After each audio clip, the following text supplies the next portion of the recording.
Bom dia, queridos. Deus abençoe, que alegria, que privilégio estar com vocês aqui. Eu que sempre acompanho essa conferência anualmente, ouço tanto falar e também sigo, né? Sou alimentado por Deus através da vida de tantos que estão ministrando aqui e do próprio pastor Jeremias, que conosco já esteve algumas vezes. Nós que somos assembleianos, né? Recebeta! Segura aí, gente. Deixa eu começar, pelo menos, aqui. Nós que somos assembleianos, recebemos o pastor Jeremias para ministrar para casais numa noite, né? Para casais. E nós estávamos assembleianos assim, muito pouco assembleianos, eu acho que nós estávamos já. Nós estávamos muito pouco assembleianos. Estávamos achando bonitinho, assim, essas igrejas um pouco mais silenciosas. E ele chegou, gente, pastor Jeremias, pregou uma barbaridade, pregou uma hora, foi lindo, além de pregar com muita graça de Deus. E, depois disso, pegou o microfonezinho dele, fez um apelo, né? E saiu impondo as mãos em todo mundo. E nós olhamos uns para os outros, os pastores, e nos perguntamos, afinal de contas, quem é assembleiano aqui? Quem é assembleiano aqui? Nós todos, o povo ali na frente, nós de longe, assim, oh, abençoa Jesus, o teu povo. E o pastor Jeremias saiu impondo as mãos em todo mundo, orando por cura, e meu Deus do céu. A partir dali, gente, a gente foi transformado numa igreja realmente assembleiana. Incrível, foi lindo. Prazer demais estar com a minha amada esposa aqui. Também é um tempo que a gente tirou para estar juntos, né, amor? Ela também ministra muito para mulheres e viaja bastante. Vocês sabem, tem um livro escrito chamado Esposa Sem Nome, A Mulher Sem Nome. Alguém sabe, não, desse livro? A Mulher Sem Nome, que vem a ser a esposa do pastor, que todo mundo apresenta como a esposa do pastor. Agora, não por você apresentou ela pelo nome. E agora estou experimentando isso. É muito diferente. Eu levo a Ângela para pregar nos lugares e já estou começando a ser apresentado. Inclusive, parece que o esposo da pastora está aqui. Onde é que está o esposinho? Sou eu. Estou experimentando. E esse tempo foi um tempo bacana para nós tirarmos juntos também, podemos viajar juntos. Maravilhoso. Também tem muitos amigos aqui, pastor Bruno, que foi ele e a Sirlene, líderes missionários na África durante, meu Deus, acho que 30 anos. Estão aí ele? Não, cadê tu, Bruno? Ali o Bruno. E montaram a primeira e maravilhosa churrascaria, ele é gaúcho, churrascaria em Dakar. A melhor churrascaria de todo o Senegal você vai encontrar, e é uma missão que usa o recurso da churrascaria para tirar meninos da rua, ensinar uma profissão, e depois eles se tornam pastores e missionários. Então, que bom ter vocês aqui, queridos. Fica de pé para o povo conhecer vocês, esses dois aí, ó. Eita glória!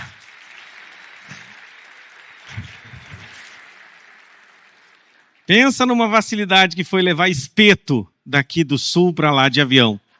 Então, o pessoal entendia muito, né? Eu vou cantar uma canção, posso, gente? Antes disso, eu gosto de cantar, odeio quando tem músicos de verdade por perto, mas eu gosto.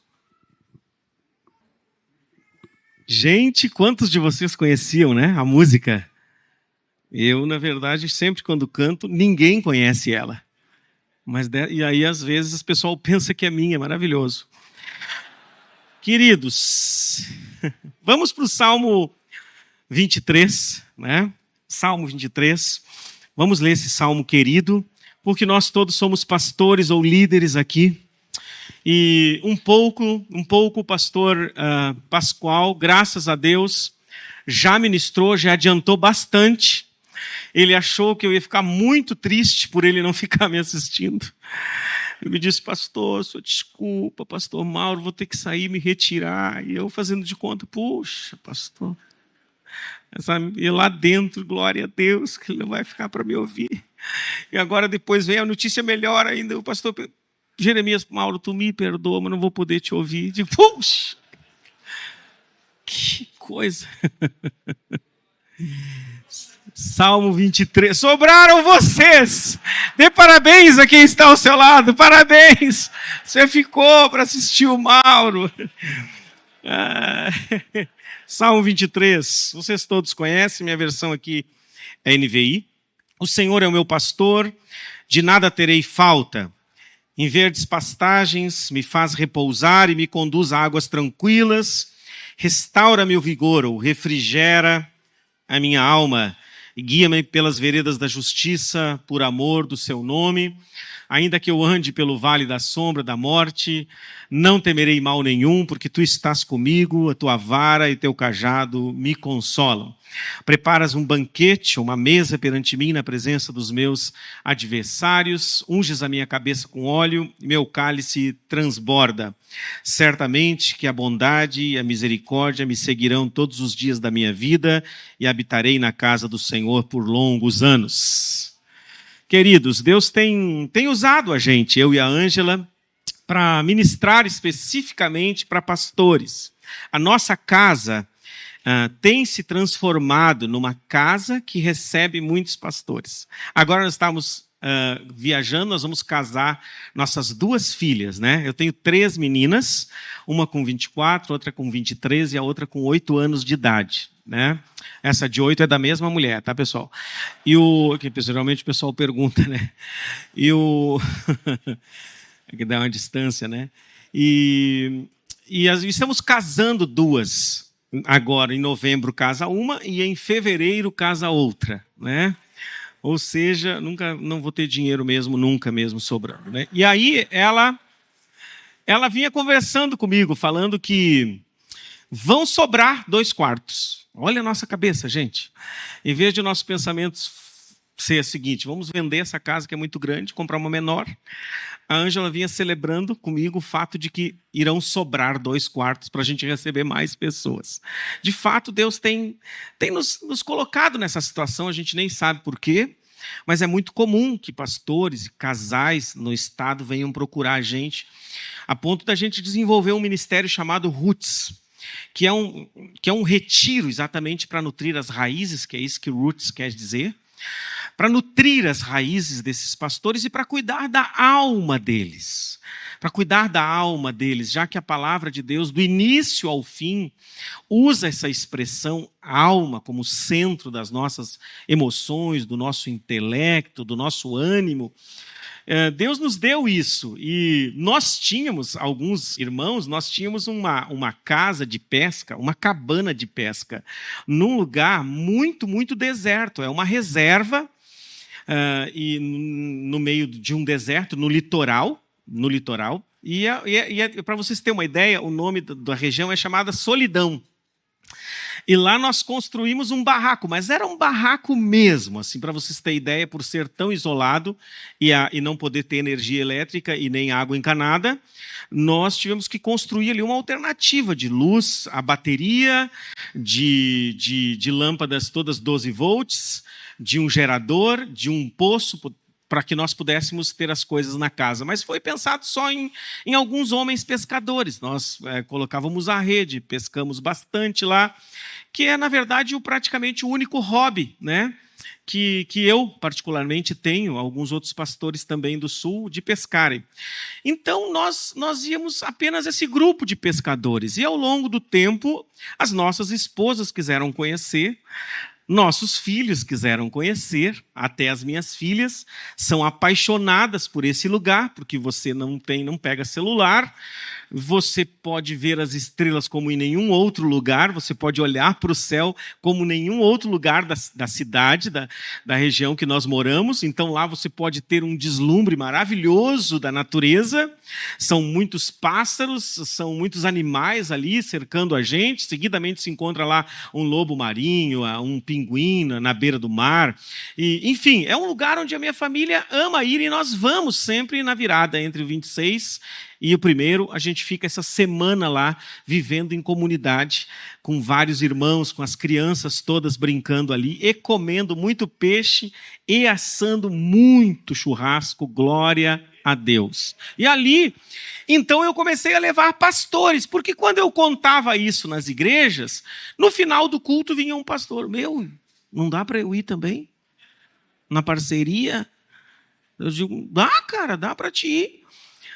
E aí falava noutra igreja sobre isso. Mauro, cara, adoro, cara, meu Deus, adoro. Tu não podia me levar também para eu conhecer esse lugar? Porque depois que a gente chega no litoral, tem que andar 3 quilômetros pela beira do mar, não tem acesso, não tem estrada, tem que ser com carro tracionado, carro alto. Vamos chegar lá, chegamos. Então eu criei um retiro chamado Roots, onde todo ano só os homens, e no outro mês nós levamos os casais, não para lá, tá, irmãs? Não para lá. E levamos para um outro lugar bacana, que as mulheres estão junto. E nós fazemos esse retiro, que eu chamo de um retiro de descompressão. Um retiro de descompressão.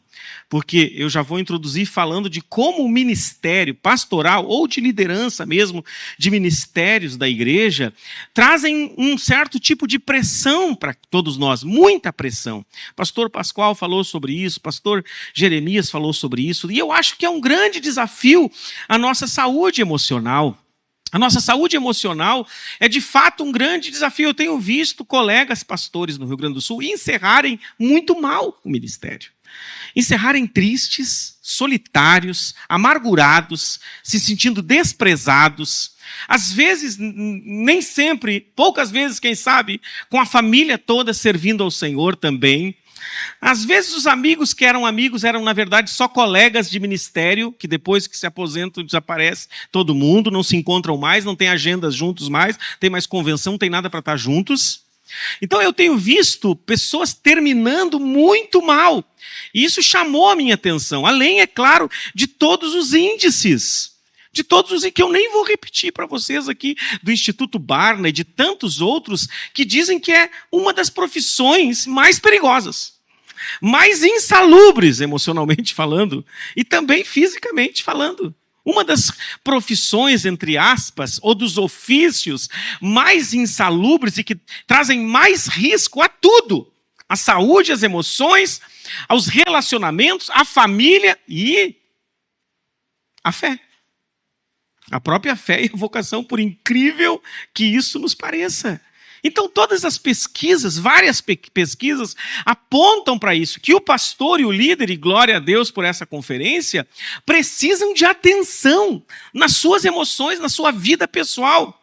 Porque a pós-modernidade, o mundo líquido, esse pseudo-evangelho que está sendo pregado, que, querendo ou não, também é tóxico, também incomoda a gente. Quem ama o evangelho da Bíblia não se incomoda com esse evangelho que está sendo pregado muitas vezes hoje, que o pastor falou aqui, inclusive, se incomoda, perturba a gente, até porque a membresia está bebendo de tudo que é fonte. E às vezes, inclusive, pressiona para que a gente entre no ritmo também. Então, o fato de nós nos tornarmos especialistas em todos os assuntos, você já notou? Que não tem limite para o assunto que você é especialista. Pastor, eu queria comprar uma casa. O senhor sabe onde tem uma casa? Não sei, não sou corretor. O senhor sabe onde tem uma casa para alugar? Não sei, meu pai, graças a Deus. Depois que a pessoa fica mais idosa, é uma maravilha, porque você tira o filtro. Que eu ainda tenho muito filtro, eu sofro com filtro. Mas o meu paizinho não tem mais, ele está liberto. Então ele diz, meu filho, se um dia eu tive imobiliária, eu não me lembro. E se tive, eu já fechei. Sempre fui pastor, não sei de casa. Trabalho com casa. É coisa mais boa, né, gente? Quantos querem um dia poder ser assim, livres? Eita, isso é cura para nós. Então, o meu paizinho, ele fala assim, mas você é especialista em tudo, você ora para que a pessoa engravide, depois você ora pela gravidez, depois você ora pelo bebê que nasceu, depois você ora quando eu faço 15 ou 18, depois você ora para ele namorar, abençoa para namorar, e tem que ser especialista em achar o noivo e a noiva. Pastor, o que o senhor acha desse rapaz? Cara, até agora, caminha, come, maravilha. Tem que ser especialista, depois você casa. casas, sofrendo, torcendo para que aquilo dê certo, né? E depois a vida toda. Aí vem o filho daqueles que você casou, e aí você vai na empresa orar para abençoar que está abrindo, depois você vai para fechar que quebrou, que faliu, aí depois você... meu Deus, não tem limite, não tem horário, todo e qualquer assunto. Alguém se sente assim, não? Tipo uma inteligência artificial, um GPT. Sei tudo. 7 dias por semana. E ainda mais com esse negócio da urgência que você tem que responder o WhatsApp, senão as pessoas morrem e se sentem feridas. Se sentem magoada. É que o senhor não me respondeu, né, pastor? Tem mais isso, que se você não responde hoje imediatamente, você não é um bom pastor. E aí vão se somando as perdas que o pastor falou aqui hoje, as perdas na igreja, as doenças, as tragédias que acontecem na igreja, porque todos te têm como um verdadeiro pai, você acaba sofrendo todas essas coisas, mais as iniciativas que você mesmo inventa da sua cabeça. Coisas que você vai criando, que, glória a Deus, acho que uma boa parte é de Deus.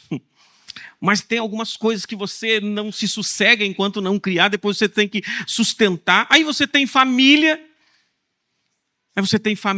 Você podia não ter casado. Tem licença bíblica para isso. Mas você quis. E quis fazer filho, e rápido, e logo, e 2, e 3. Né? 4. Tem mais tudo isso. No meu caso, que tenho 4 mulheres em casa. Pensa quanto custa. Tenta imaginar o meu orçamento. Tudo isso são pressões sobre a vida da gente. Você tem sogro? Tem sogra, não? Alguém aqui tem cunhado? O cara é pastor, mas ele tem cunhado. Deus não nos livra de ter cunhado. Uma pessoa que pede o teu cartão de crédito emprestado. Né? Você tem sua vida financeira que tem que fechar. Você tem a sua saúde, a sua própria saúde. Você tem uma igreja dando certo bem pertinho da sua. Essa é brabo. As pessoas começam a ouvir de Deus para ir para lá. Não tem?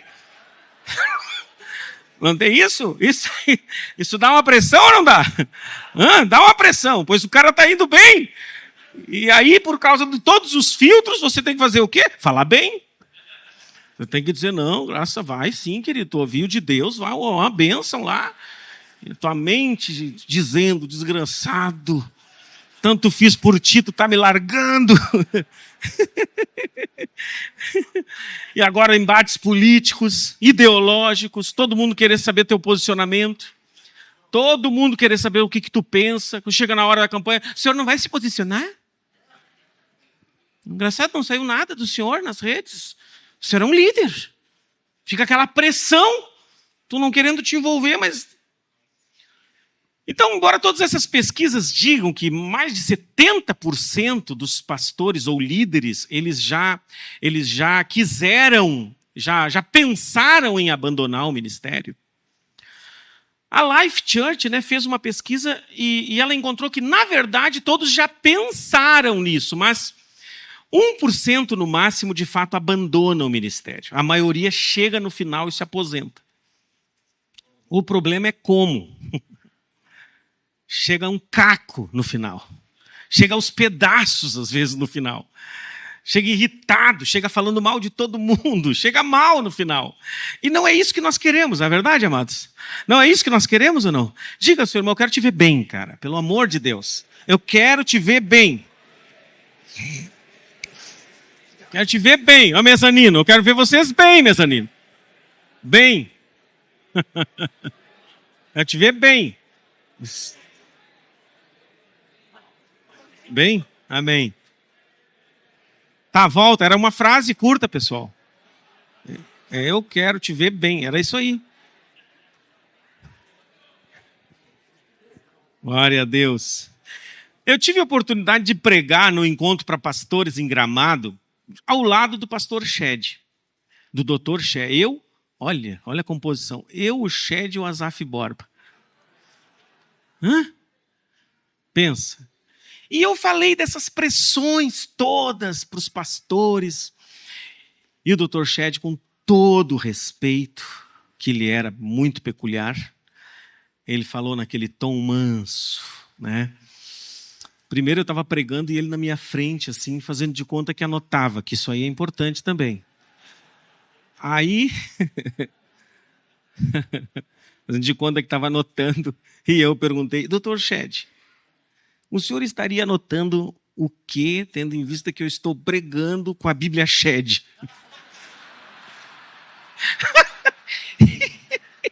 Pregando com a Bíblia comentada pelo cara. E aí ele levantou e disse, pastor Mauro, realmente são muitas as pressões, mas vamos dar glória a Deus pelas pressões, porque são elas que nos movem. São as pressões que nos trouxeram até aqui. São as pressões que nos espicham. São as pressões que fazem nós vencer nossos próprios limites que nós nem sabíamos que tínhamos. Ou são as pressões que nos põem em lugares que nós não sabíamos que poderíamos chegar e alcançar.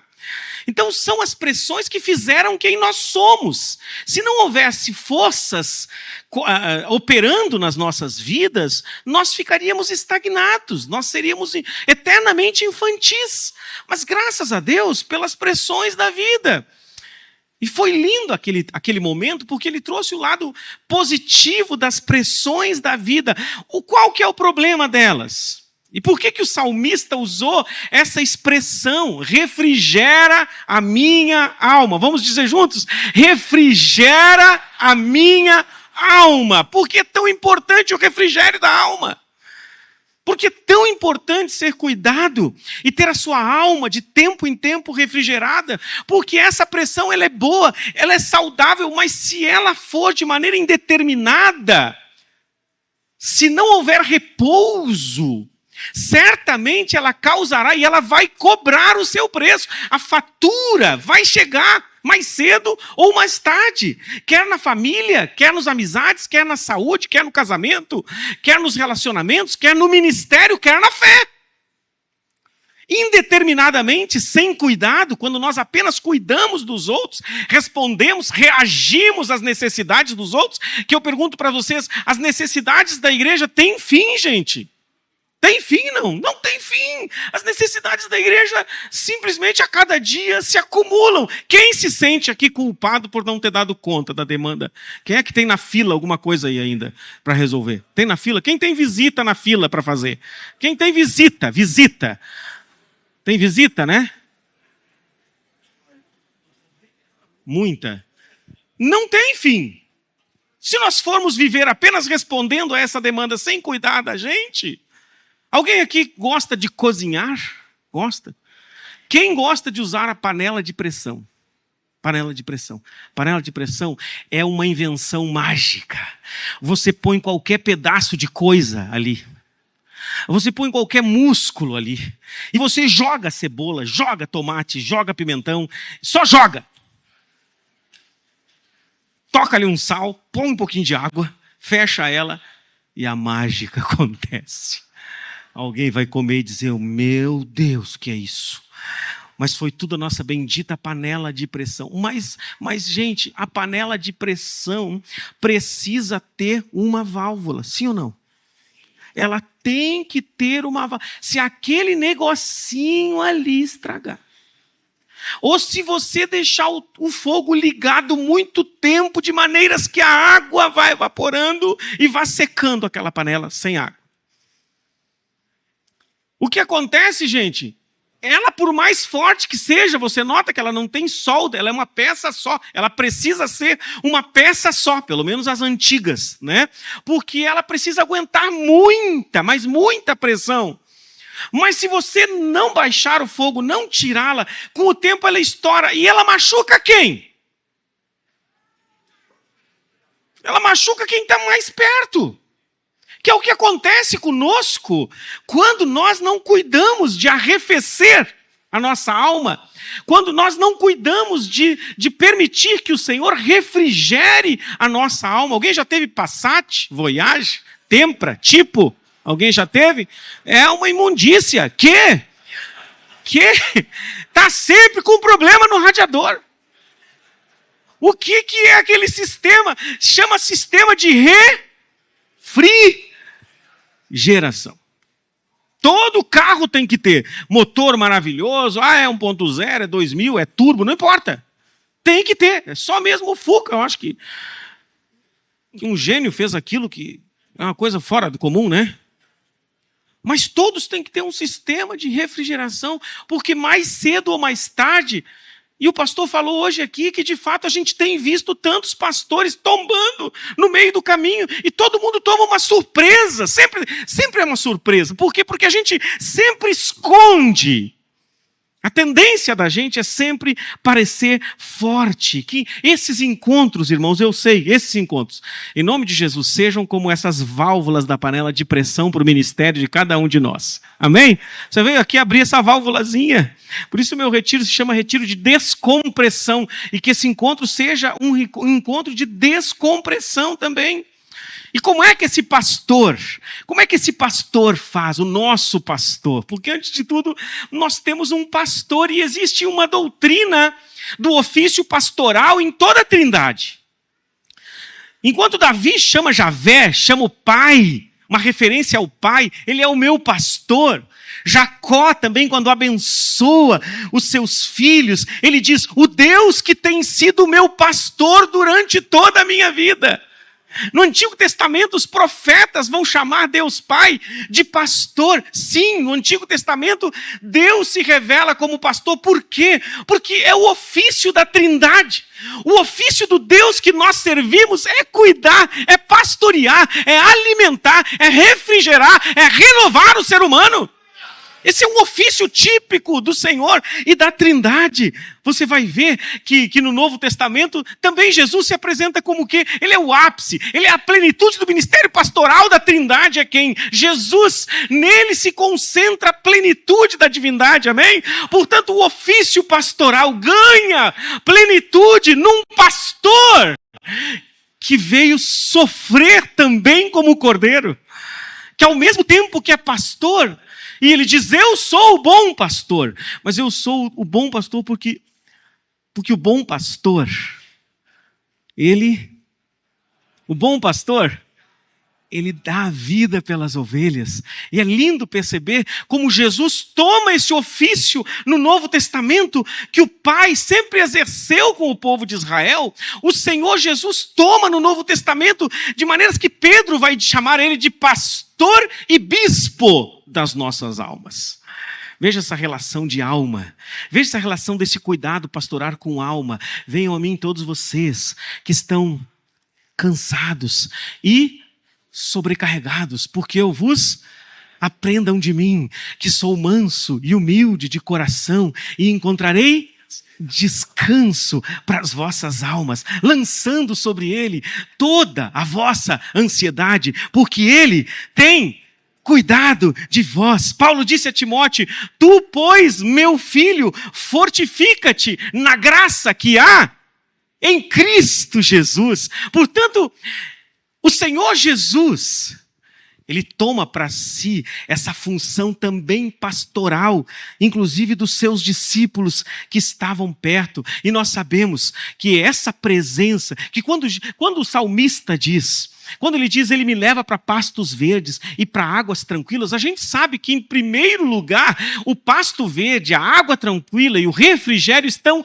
na pessoa do nosso Senhor, na presença do nosso Senhor. Quando nós gastamos tempo na palavra de Deus, na relação de oração, de troca, orando e falando com aquele que é o nosso verdadeiro psicanalista, com aquele que é que estende para nós o verdadeiro divã, que é o Senhor. Às vezes nós, irmãos, vamos tanto a terapeutas, e glória a Deus pelos terapeutas que fazem um papel maravilhoso, mas nós temos uma terapia gratuita, que você não precisa ficar 40 minutos, mas você pode ficar 1 hora, 2 horas, falando com o Senhor, e o Deus de paz guardará os vossos corações e mentes em Cristo Jesus. O Deus de paz. Uma paz que excede a todo entendimento vem quando eu dedico tempo em falar com o Senhor. Como Paulo disse aos Filipenses, por favor, gente, estejam alegres o tempo todo. Contem para o Senhor as vossas necessidades. Falem para o Senhor das vossas necessidades. Porque se vocês forem falando com Ele, podem ter certeza que haverá uma paz que vai encher a mente de vocês e o coração de vocês. Portanto, a presença de Deus... E depois o Espírito Santo assume o papel pastoral de Jesus. É lindo saber que a Trindade vai jogando essa bola um para o outro. O Senhor Jesus é o bom pastor que dá a vida pelas ovelhas. Eu falo e eles me ouvem, as minhas ovelhas me seguem, eles conhecem a minha voz. É maravilhoso. Mas ele diz assim, guris, olha só. Desculpa expressar. Guris, olha só. É necessário, guris, que eu vá. Porque se eu não for, o Pai não envia o próximo. O próximo paráclito, o próximo companheiro, cuidador de vocês. Quando ele vier, ele vai mostrar para você todas, vai lembrar vocês de todas as coisas. Ele vai guiar vocês a toda a verdade. Guiar a toda a verdade. Guiar a toda a verdade.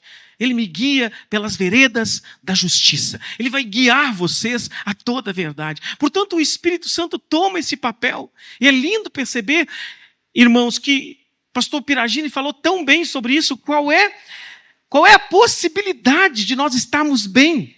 Qual é a possibilidade de nós termos um ministério eficiente de fato, se nós não temos tempo com o Senhor, se nós não gastamos tempo na presença dEle, com a sua palavra, nos enchendo do seu Espírito Santo? Não há nenhuma possibilidade, pois absolutamente tudo que o Senhor Jesus fez foi no poder do Espírito. Absolutamente tudo que o Senhor fez foi no poder do Espírito. Diz o Evangelho, diz o Atos dos Apóstolos, capítulo 10, ele andava por todos os lugares, curando a todos e fazendo o bem, porque Deus era com ele. O Deus ungiu a Jesus de Nazaré. Deus ungiu a Jesus de Nazaré, de maneiras que ele andava por toda parte, fazendo o bem e curando os oprimidos do diabo, porque Deus era com ele. É lindo perceber essa necessidade e que às vezes o nosso ofício pastoral nos tira da fonte de toda renovação. É impossível chegarmos bem e continuarmos vigorosamente longe da nossa fonte de renovação, que é o Senhor. Mas mais, eu pergunto a vocês, ele me leva a pastos verdes e águas tranquilas, ele refrigera a minha alma. Faço uma pergunta para vocês. Em primeiro lugar, ele mesmo é a fonte, ele mesmo é a fonte, ele mesmo é o pasto, ele mesmo é a água, ele mesmo é a sombra, ele mesmo é o refrigério, ok? É isso ou não? Ele mesmo é. Mas em segundo lugar, ele porventura pode usar amigos para refrigerar a nossa alma? Amigos podem ser pastos verdes e águas tranquilas? Sim, amigos podem ser pastos verdes. No caso de Davi, no pior momento dele, quem foi que estava também ao lado dele? No pior momento de Davi, não tinham os valentes que se juntaram a ele, sim ou não? Não teve Jonatas, que estava ao lado dele? Não teve um profeta, inclusive, que era meio profeta, meio amigo, que disse para ele, com toda a licença, meu rei, mas esse canalha é tu. Ah, maravilha ter amigos. Ah, maravilha, esse canalha que merece a morte é tu, Davi. Vejam como não só a presença de Deus, mas o Senhor ministra a sua própria presença através de grandes amigos. E aqui está um ponto fundamental, porque existe um sofisma, uma mentira de Satanás, que só serve para ele, que quanto mais alto o nível da nossa liderança, mais solitários nós somos. Mais solitários. E se criou essa coisa, esse sofisma da solidão do pastor. A gente ouve sempre dizer, olha, pastor, uma distância saudável é sempre, uma distância necessária, é sempre saudável. Você precisa ter uma distância, você tem a sua equipe ministerial, a sua equipe é a sua equipe, você tem que ter autoridade sobre eles, você tem que cuidar muito. E aí nós começamos desde cedinho, né? A usar todo tipo de uniforme, todo tipo de farda e todo tipo de couraça e de armadura. Começamos a usar todo tipo de armadura com medo da vulnerabilidade. Havia uma canção antiga que ela não é muito evangélica. Não é da igreja. Mas ela perguntava assim: e quantos uniformes ainda vou usar? E quantas frases feitas vão me explicar? Será que um dia a gente vai se encontrar quando os soldados tiram a farda para brincar? Será que um dia eu e a minha equipe nós vamos nos encontrar sem farda? Ou nós precisaremos... Alguém já leu aquele livrinho que é, na verdade, um conto que é sobre o soldado preso na armadura? Alguém já leu? O soldado preso na armadura? Esse é um retrato dessa mentira, de que se eu me vulnerabilizar demais, se eu tiver amigos com os quais de fato eu seja só eu, se eu tiver pessoas que de fato eu possa me encontrar para sorrir, para brincar, para ficar irado, para dizer alguma coisa que às vezes eu não digo na frente de todo mundo, para reclamar um pouco, para me queixar da vida, para depois pedir desculpas, se eu tiver essa pessoa, eu corro um risco muito grande de ser traído um dia. Se eu abrir demais o meu coração, se eu for muito eu, é possível que um dia eu seja traído. Quem aqui não tem medo de ser traído? Mas eu também me pergunto, né, amor, que coisas tão erradas eu ando fazendo? Tu anda fazendo o quê, afinal? Que se alguém te trair, vai ser um escândalo. O que você anda fazendo de tão... Eu lá em casa não tenho nem drogas.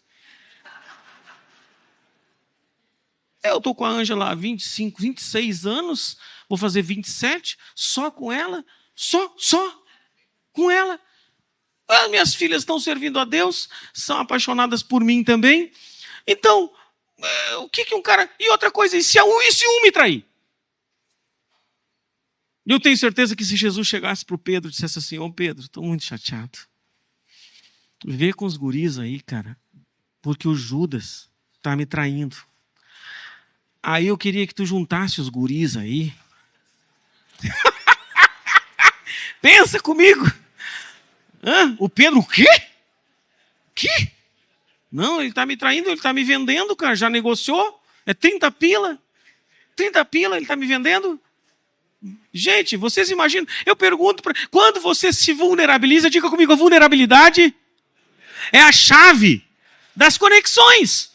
Sem vulnerabilidade ninguém se conecta, porque você não é verdadeiro, você é falso, você é uma farsa, não é um ser humano real. Nem é bom andar com gente que não tem defeito e problema, porque gente que não tem defeito, problema, limitação, fraqueza, é um perigo, porque ele é uma farsa, ele é uma mentira, é perigoso.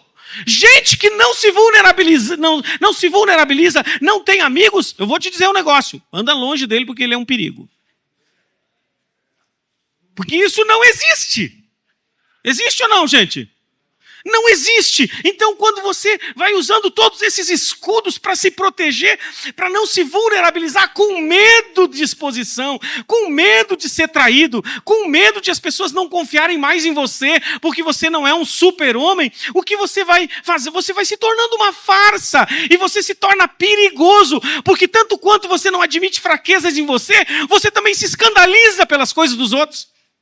É capaz de abandonar os outros nas suas fraquezas também. Por isso que você e eu nos tornamos num perigo. Mas quando nós entendemos que Deus lembra que nós somos pó, e que eu preciso que o meu irmão lembre que eu sou pó também, e eu lembro que ele é também, e nós juntos até podemos dizer um para o outro assim: meu, tu é louco. Tu é louco, tu está endemoniado.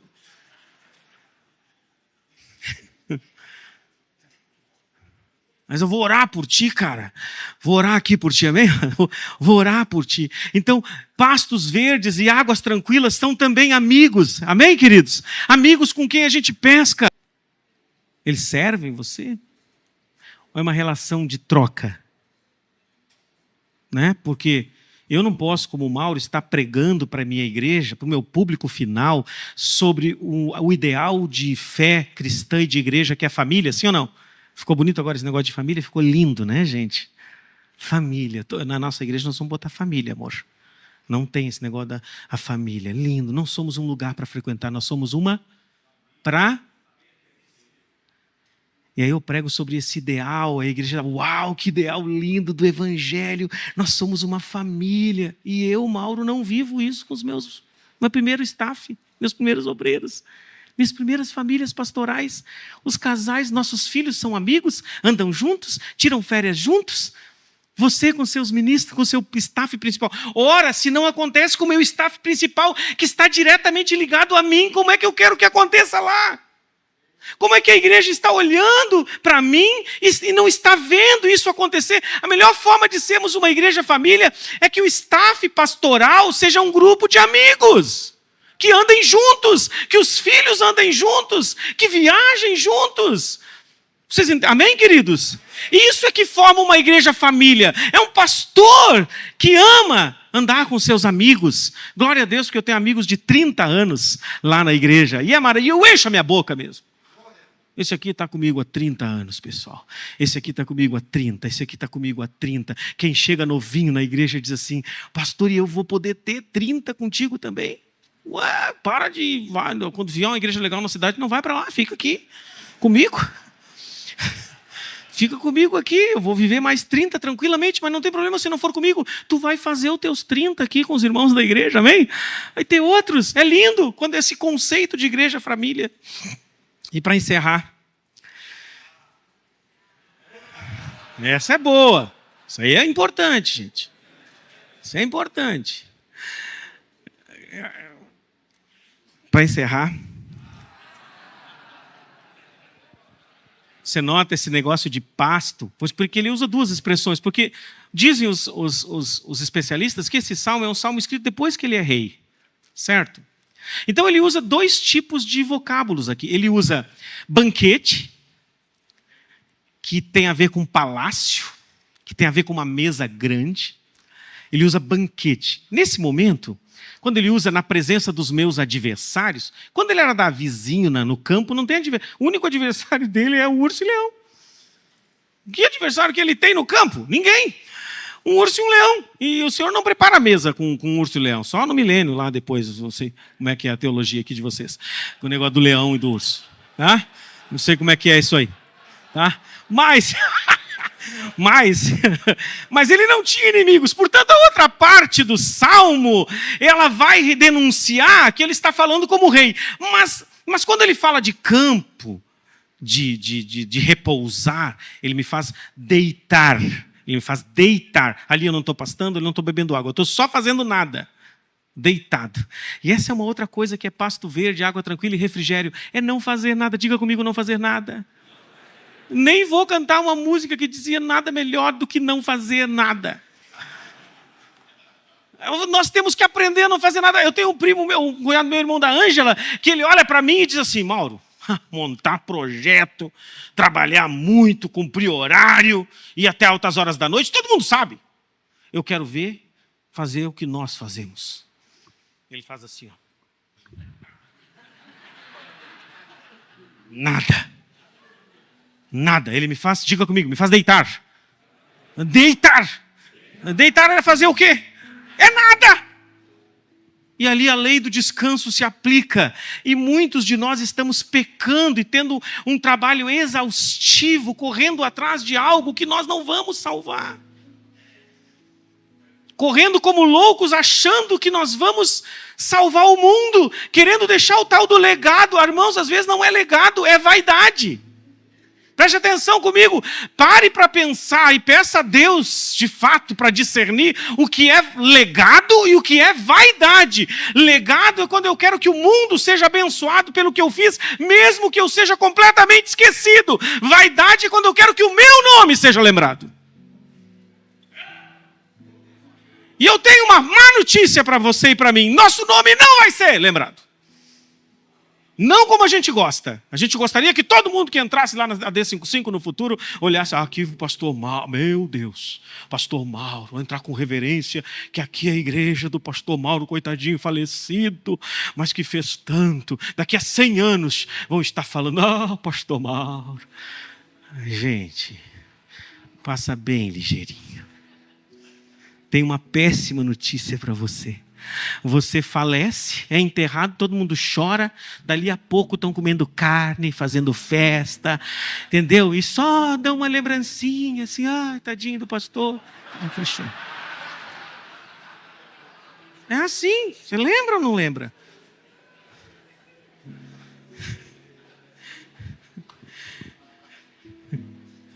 Porque não é sobre o nosso nome. Diga comigo, não é sobre o nosso nome. Ele é o meu pastor, ele me leva a pastos verdes, a águas tranquilas, ele refrigera a minha alma por amor do seu nome. Por amor do seu, para a glória do seu nome. Ao fim e ao cabo, tudo que precisa sobrar é a glória do Senhor. Amém? Deus abençoe suas vidas.